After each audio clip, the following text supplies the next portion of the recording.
आपके HT/92 channel में एक बार फिर स्वागत करते हैं। आज का विषय महाआंदोलन, ये रोजगार के ऊपर है। ठीक है, महाआंदोलन रोजगार में बहुत ट्वीट होते हुए बहुत तेजी से बढ़ता हुआ बहुत ज़्यादा महाआंदोलन हो गए, जो कि छोटे छोटे चैनल सोशल मीडिया में इतना ज़्यादा इसी विषय में फोकस हो रहा है, आंदोलन हो रहा है, जिससे कि आज बड़े बड़े न्यूज चैनल वाले ठीक है ये क्लिप्स कैसे मतलब कि सोशल मीडिया से उठा के आप यहाँ तक चले गए कि बड़े बड़े न्यूज़ चैनल में आपकी वीडियो को और आपके रोजगार के ऊपर बात कर रही है। देखिए योगी सरकार जो हमारे चैनल की 4 लाख भर्तियां कर चुकी दावा करती है, ठीक इसके विषय में दावा जरूर करती है। देखिए आज ये चैनल वाले ये आज तक आपको पहले देखा होगा, आज का चैनल बहुत बड़ा चैनल है, ठीक ये न्यूज चैनल है, जो कि आपको इसमें देखिए क्या सच्चाई है क्या नहीं। और देखिए एक तो पीटी अभी तक तो एक पेपर नहीं करा पाती, जो कि पीटी भी चालू कर दिया है। आप इसको देखिए, आगे देखिए।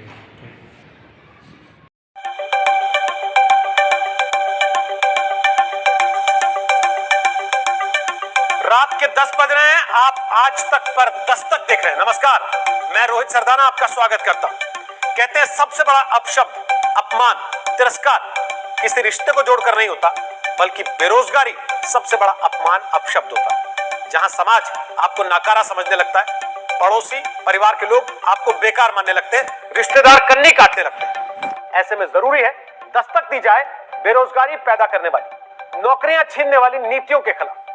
पिछले 2 दिन से देश में सोशल मीडिया पर सबसे ज्यादा ट्रेंड कराया गया मुद्दा बेरोजगारी से जुड़ा हुआ है। 2 दिन से देश भर के नौजवान मोदी जी रोजगार दो के साथ अपनी अपनी समस्याएं देश की सरकार तक पहुंचाने की कोशिश कर रहे हैं। 50 लाख से ज्यादा ट्वीट रोजगार के मुद्दे पर देश के अलग अलग राज्यों के नौजवान कर चुके हैं। ये वो नौजवान हैं जिनके पास डिग्री है, योग्यता है, लेकिन नौकरी नहीं है।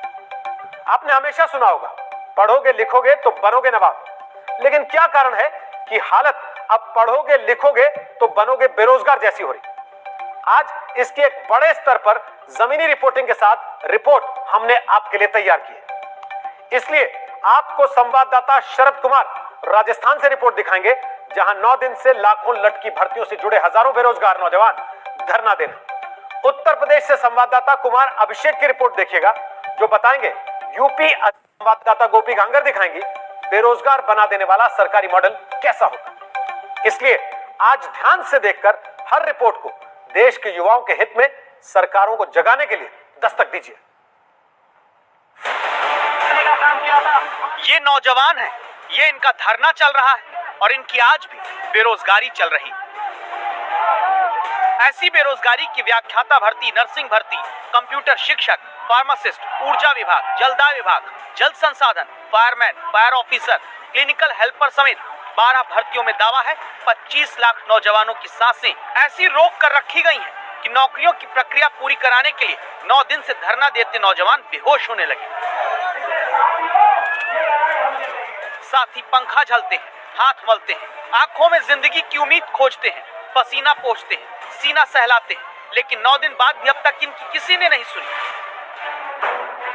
10,029 पदों पर पंचायती राज LDC भर्ती 8 साल से फंसी। 1,534 प्रयोगशाला सहायक भर्ती 3 साल से लटकी है। 10,000 से ज्यादा नर्सों की भर्ती 2013 से अटकी है। इस तरह 12 भर्तियों में 25 लाख नौजवान अपनी नौकरी का इंतजार कर रहे हैं। रोजगार की आस में मां धरने पर है, बेटा गोद में, जिम्मेदारी कंधों पर, आंखों में इंतजार नर्सिंग की उस नौकरी का जो 8 साल पहले मिल जानी चाहिए थी। 8 साल से दर की ठोकरें खा रहे हैं। 2019 में 25 नवंबर को ये कहा था कि हमारी कमेटी बन गई, आपका सत्यापन लागू कर देंगे, लेकिन 1.5 साल हो गई उस चीज के बारे में, आज तक वो कमेटी नहीं पता कहाँ गायब हो गई। ये दूसरी माँ है, जयपुर में 9 दिन से बच्चे के साथ बेरोजगारी का अपना संदेश सत्ता को सुनाना चाहती है। सत्ता के लिए अपनी बोतल में जनता को उतार लेने वाली राजनीति बाद में उम्मीदें खाली जो छोड़ देती है। अब की बार हमने सोच लिया, चाहे हम मरे चाहे जिए, हम ऐसे ही धूप में रहेंगे, हमारे बच्चे भी हमारे साथ जाएंगे और घर वाले भी आए हुए। तो 9 दिन से कहानी यह है कि बच्चे गोद में लेकर बेरोजगार माओं को धरना देना पड़ रहा है, युवाओं को प्रदर्शन करना पड़ता है, और धरना देते जो बेहोश हो जाते हैं वो उसी सरकारी अस्पताल में भेज दिए जा रहे हैं जहां से नियुक्ति पत्र अब तक नहीं आया। और यही बेरोजगार नौजवान अपना टाइम आएगा सोचकर सड़क पर धरना देते हैं, ट्विटर पर ट्रेंड कराते हैं रोजगार दो। इनकी आवाज सुनकर दस्तक देने लगातार पहुंचता है आज तक ये विक्की बोरान है, 2018 में रेलवे से जुड़ी परीक्षा का फॉर्म भरा, एक परीक्षा हुई, फिर 3 साल बीत गए। पता नहीं ये ज्वाइनिंग होएगी, जिस हिसाब से पहले वाली भर्ती का चल रहा था उसी हिसाब से तो ये 25 तक जाएगी, 2025 पकड़ लेगी। क्योंकि मेरे साथ के बंदे हैं जो 2016 में जो 16-17 में निकली थी, उसके जो बंदे हैं उन्हें अभी तक ज्वाइनिंग नहीं मिली है। बचपन से सब सुनते आए, नौकरी के लिए पढ़ाई जरूरी है, लेकिन सरकारों ने नौकरी के लिए धरना और प्रदर्शन भी अनिवार्य बना दिया, विकल्प नहीं छोड़ा।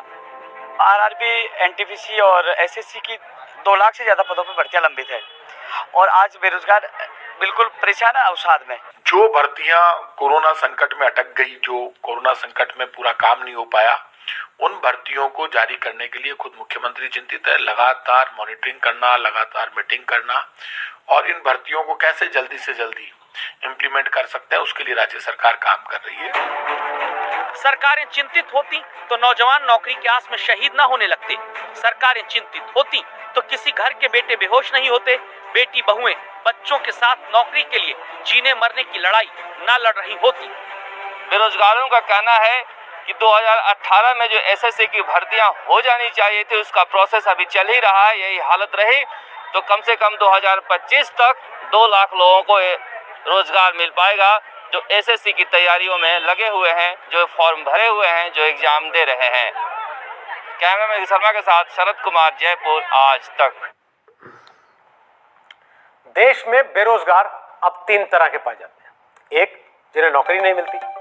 दूसरे होते हैं चयनित बेरोजगार, जो एग्जाम तो नौकरी का निकाल लेते हैं लेकिन उन्हें नियुक्ति पत्र नहीं मिलता। और तीसरे होते हैं योग्यता से कहीं कम की नौकरी पाने के बाद एक तरह की बेरोजगारी झेलने वाले नौजवान। तो सवाल उठता है कि आखिर ऐसी हालत क्यों होती है? क्या नेता बनना आसान हो गया है और सरकारी नौकरी पाना मुश्किल? आज ही गुजरात में लोकल बॉडी इलेक्शन के नतीजे आए। बीजेपी को 6 में से 6 महानगर पालिकाओं में बहुमत मिला। अब ये जीते नेता फौरन शपथ भी ले लेंगे और काम भी शुरू कर देंगे, लेकिन नौकरी में ऐसा नहीं होता। नेताओं की चुनावी प्रक्रिया और नौकरी की भर्ती प्रक्रिया की एक तुलना देखिए। नेता किसी चुनाव में उतरते हैं तो नामांकन की तारीख तय होती है, लेकिन भर्ती प्रक्रिया में नौकरी कब निकलेगी पता नहीं होता। इसके बाद नेताओं को चुनने के लिए वोट किस दिन होगा तय रहता है, लेकिन भर्ती का विज्ञापन निकला तो परीक्षा भी होगी, इसकी गारंटी तक नहीं होती। चुनावी नतीजा कब आएगा इसकी तारीख तय होती है, लेकिन भर्ती परीक्षा के नतीजे महीनों, कई बार वर्षों तक लटके रह जाते हैं। इलेक्शन का नतीजा आता है तो नेताजी शपथ किस दिन लेंगे इसकी भी तारीख तय रहती है, लेकिन सरकारी नौकरी का नतीजा भी निकल गया तो नियुक्ति पत्र मिल जाएगा, ये भगवान भरोसे रहता है। चुनाव में कोई विवाद हुआ तो अदालत से फैसला भी हाथों हाथ होता है, लेकिन किसी नौकरी के लिए भर्ती परीक्षा में मामला अदालत में गया तो वहां से फैसले की तारीख भी कब आएगी कुछ तय नहीं होता। ऐसे में अब कांग्रेस शासित राजस्थान के बाद बीजेपी की सरकार वाले उत्तर प्रदेश आपको ले चलते हैं, जहां दावा है कि उत्तर प्रदेश अधीनस्थ चयन सेवा आयोग यानी कि यूपी SSS अभी तक अखिलेश सरकार में निकली नौकरियों में ही उलझा हुआ है। पीछे प्रतियोगी परीक्षा की किताबें करीने से लगी हुई और आगे एक चेहरा, तो किताबें बहुत सी पढ़ी इन्होंने, लेकिन नौकरी का चेहरा आज तक नहीं देख पाए। अखिल प्रताप जैसे युवाओं की कहानी लखनऊ से संवाददाता कुमार अभिषेक लेकर आए हैं। अखिल ने ग्राम विकास अधिकारी की परीक्षा वाला हाथी निकाल लिया, लेकिन नियुक्ति पत्र पाने की पूंछ फंसी रह गई। मई 2018 में इसका विज्ञापन आया था और ये 22 और 23 दिसंबर 2018 को इसकी परीक्षा संपन्न हुई थी 4 पालियों में। उसके 8 महीने बाद हम लोगों ने कई प्रोटेस्ट किए बीच में। उसके बाद 8 महीने बाद इसका परिणाम आता है 28 अगस्त 2019 को। परिणाम आए 1.5 वर्ष का समय हो गया। एसआईटी ने फिर जांच की। 2 जांच के बावजूद 14 लाख लोगों में से चुने गए 1953 युवा आज भी बेरोजगार हैं। उन्हीं में से एक है विवेक तिवारी। साधारण सा घर, सरकारी नौकरी पाने के ऊंचे सपने में जी तोड़ मेहनत के बाद इन्हें सिस्टम ने चुना हुआ बेरोजगार बनाकर छोड़ दिया।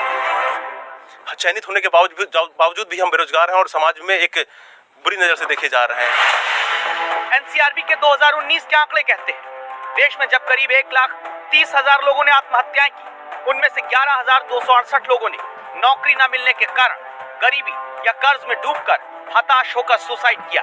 और अब सोचिए, परीक्षाएं पास करके भी बेटे पर बेरोजगारी का ठप्पा लगा होने पर एक पिता के बारे में।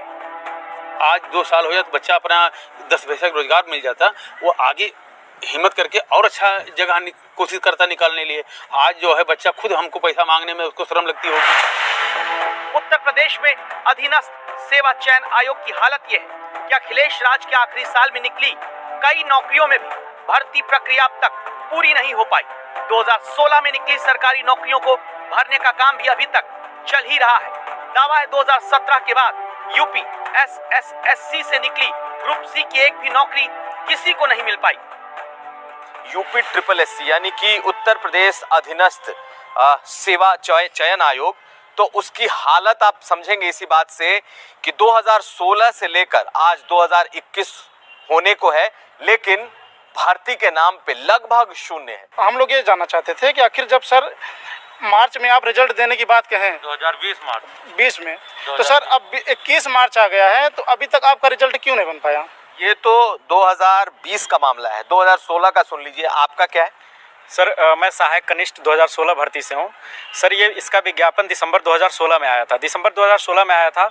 इसमें 3 चरणों में भर्ती संपन्न होनी थी। लिखित परीक्षा, टाइपिंग टेस्ट और साक्षात्कार होना था। 2016 से इसमें लिखित परीक्षा के बाद 4264 लड़के सफल हुए हैं और उस 4264 लड़के अपने भर्ती पूर्ण होने के इंतज़ार में 2016 से 2021 तक 4-5 वर्षों तक इंतजार के बाद आज तक सिर्फ टाइपिंग टेस्ट हुआ है। उसका भी रिजल्ट आना है और साक्षात्कार बाकी है। कब तक ज्वाइनिंग होगी इसका कोई अंदाज़ा नहीं। पिछली सरकार में ये लोग फॉर्म भरते हैं और इस सरकार का भी कार्यकाल निकलने वाला है। अगली सरकार आने वाली है। इस तरह से उत्तर प्रदेश अधीनस्थ चयन आयोग काम कर रहा है। इसीलिए संवाददाता कुमार अभिषेक सीधे पहुंचते हैं यूपी अधीनस्थ सेवा चयन आयोग के मुखिया प्रवीण कुमार के पास और युवाओं के हक का सवाल दस्तक देकर पूछते हैं। 2017 में जब से ये सरकार आई और जब पहला विज्ञापन इस सरकार में आया, उसके बाद से लेकर के जितने आपने परीक्षाएं निकाली हैं उसमें कोई नियुक्ति हुई है या नहीं? हुई है ना, सारी हुई है।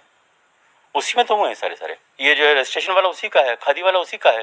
नई सरकार के हैं सारे ये सारे नई सरकार के ही हैं। तो मैं बता रहा हूँ आपको, ये सारे नई सरकार के ही, इसी सरकार के विज्ञापन है, इसी सरकार के उसमें से नियुक्ति पत्र जारी हो रहा है। जब इसकी सच्चाई संवाददाता कुमार अभिषेक ने हासिल की तो पाया कि ये बात तो सच है कि यूपी SSC ने पिछले 4 साल में 17,243 नौकरियां दी हैं, लेकिन इनमें से करीब 2,500 नौकरी ही 2017 के बाद निकली भर्तियों से जुड़ी है। 4 साल हो गए। अब भी चयन आयोग के दफ्तर पर आकर 2016, 2017, 2018, 2019 में निकली नौकरियों के रिजल्ट का इंतजार नौजवान करते पाए जाते हैं।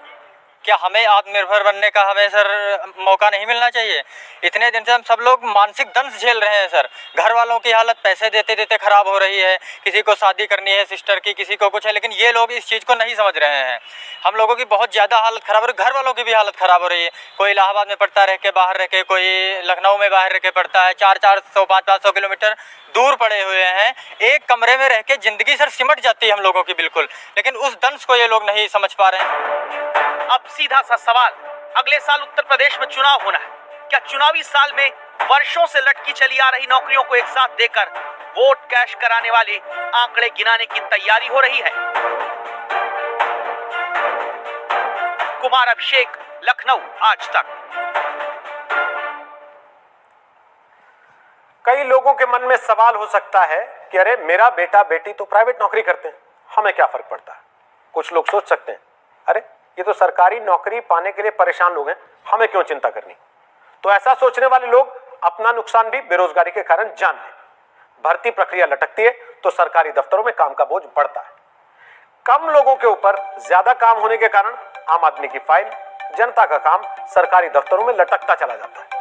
सरकारी दफ्तरों में फाइलों का अंबार लगता जाता है तो भ्रष्टाचार जन्म लेता है। जल्दी काम कराने के बदले रिश्वत का लेन देन शुरू होता है और फिर इसका असर आप तक भी पहुंचता है। इसको सीधे समझिए कि पुलिस में भर्ती पूरी नहीं होगी तो अपराध बढ़ेगा, कीमत आप चुकाएंगे। दोस्तों आपने इस वीडियो में देखा कि ये इस तरीके की धांधली चल रही है। क्या कर रही है? धांधली चल रही है कि मतलब कि युवाओं को ठीक है गुमराह किया जा रहा है कि मतलब कि वैकेंसी हो रही और नहीं हो रही, इस तरीके बताया जा रहा है। आप इस वीडियो में ये अच्छे से पता लग रहा है कि वैकेंसी किस तरीके हो रहे, केवल कागजों में हो रहे हैं। ठीक इसीलिए आप कहते हैं आंदोलन में, इस आंदोलन में आप सभी भाग लीजिए। अपने भाई, अपने बहन, आपके घर से माता पिता किसी के सदस्य के साथ आप वीडियो बना के या एल्बम बना के या पिक्चर क्लिक